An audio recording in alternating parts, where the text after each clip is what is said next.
Okay,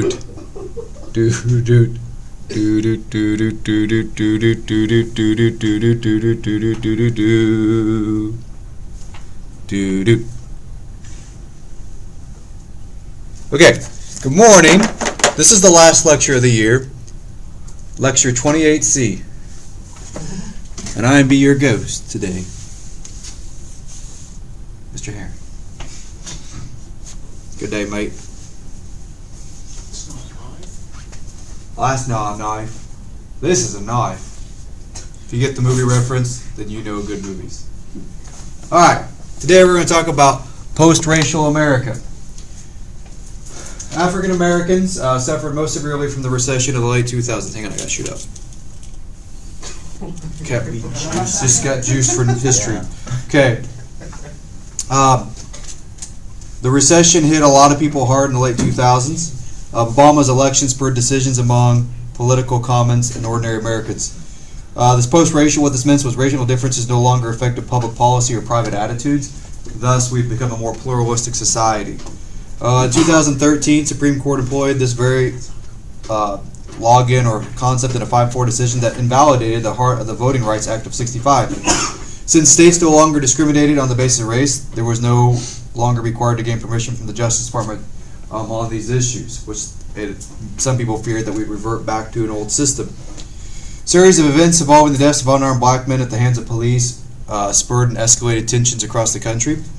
Trayvon Martin in Florida, Eric Gardner in Baltimore, and then Michael Brown in our own state of Missouri.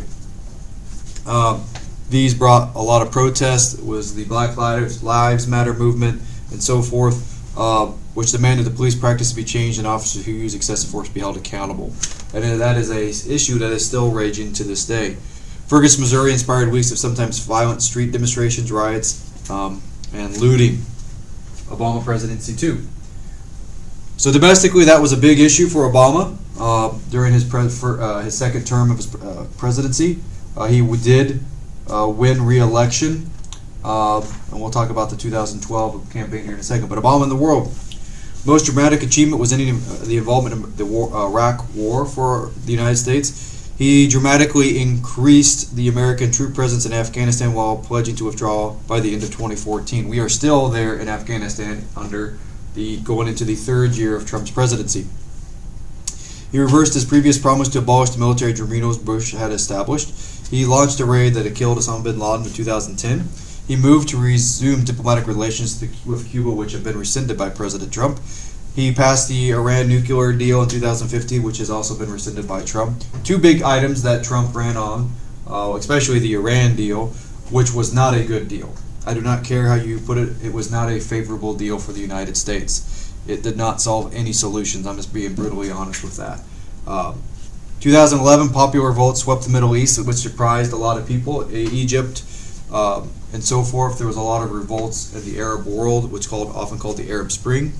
And then the rise of ISIS occurred in the late 2008 to about 2011, which supplanted Al-Qaeda as the biggest threat around the world. And then you have the Edwin Snowden incident, leaked NSA documents concerning monitoring programs, not only dealing with former President Bush, but also President Obama and his tendencies to surveil American people. Obama presidency 3, the Republican resurgence, which I do not have that. I don't have that slide up there. Just to listen up, the Republican resurgence. In almost all midterm elections, the party has lost seats in Congress. You have the rise of the Tea Party at this point. Republicans swept control of the House and reduced the Democratic majority in the Senate, resulted in political gridlock for remainder of Obama's presidency. Large conservative gains at state as well. Thus, at the nation federal level, you're going to see a shift from Democratic control to Republican control.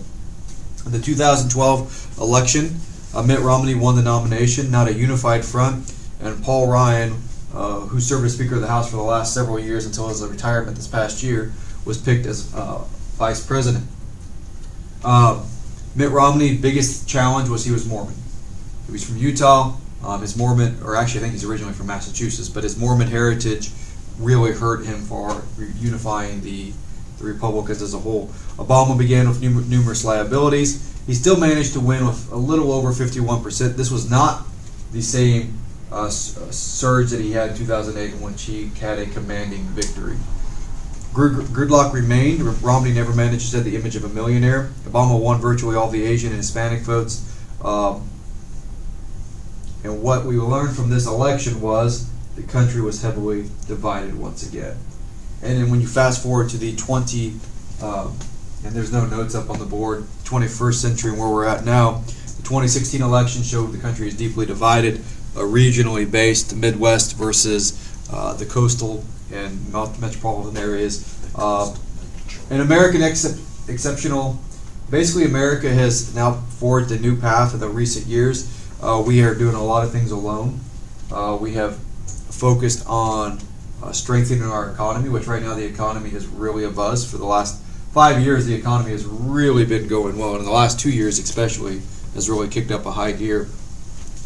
But the question is, are we going to learn from history? And as we enter into the next decade, the 2020s, the country is at a crossroads on a lot of key things, from infrastructure to the military to public policies to taxes, you name it, to change history and change course. We're going to repeat history. The time will tell. That's all I got for you, folks. And good night.